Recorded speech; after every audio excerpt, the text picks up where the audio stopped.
59তম আন্তর্জাতিক সাক্ষরতা দিবস উদযাপিত হল নিউটাউনের ইকো পার্কে। এই অনুষ্ঠানটি উদ্বোধন করেন রাজ্য সরকার আইন ও বিচার বিভাগীয় ভারপ্রাপ্ত মন্ত্রী মলয় ঘটক। এই অনুষ্ঠানে সভাপতিত্ব করেন জনশিক্ষা প্রসার ও গ্রন্থাগার পরিষেবা বিভাগীয় মন্ত্রী সিদ্দিকুল্লাহ চৌধুরী। বিশেষ অতিথি হিসেবে উপস্থিত ছিলেন বাণিজ্য বিভাগীয় ভারপ্রাপ্ত মন্ত্রী ডক্টর শশী পাজা,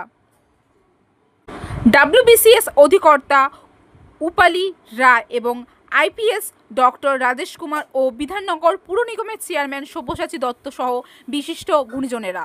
এই অনুষ্ঠানে জনশিক্ষা প্রসার ও গ্রন্থাগার পরিষেবা বিভাগ গঠিত হয় বয়স্ক শিক্ষা, সমাজ শিক্ষা, প্রতিবন্ধী এবং ছাত্রছাত্রীদের শিক্ষা ইত্যাদি বিভাগের কাজ দেখাশোনা করার জন্য।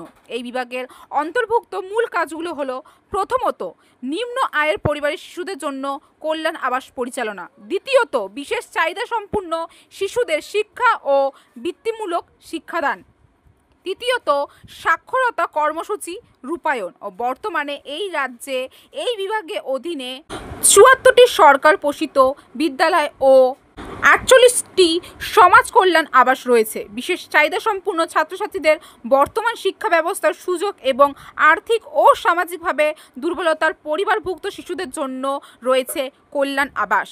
এই বিভাগ প্রতিনিয়ত সুনির্দিষ্ট পদক্ষেপ গ্রহণের মাধ্যমে এই প্রতিষ্ঠানগুলো উৎকৃষ্টতার বৃদ্ধির জন্য সর্বপ্রকার প্রচেষ্টা চালাচ্ছে। এছাড়াও নবম শ্রেণী ও তদূর্ধ্ব শ্রেণীর পাঠরত বিশেষ চাহিদা সম্পন্ন ছাত্রছাত্রীদের এই বছর ৩,৪৩১ জন বিদ্যাপ্রার্থীকে বৃত্তি প্রদান করা হয়েছে।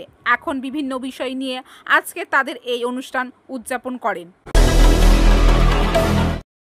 এই পোর্টালে সামগ্রিকভাবে আমাদের মাস এডুকেশন জনশিক্ষা প্রসার নিয়ে রাজ্য জুড়ে অবগতির একটা পোর্টাল।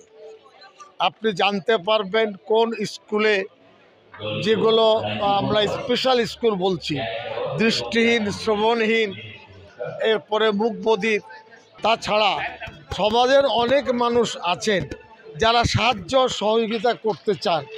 তাদের কাছে অ্যাপিল যে আপনারা বুক ভরে আমাদের সাহায্য করতে পারেন, আমরা সেটা গ্রহণ করব।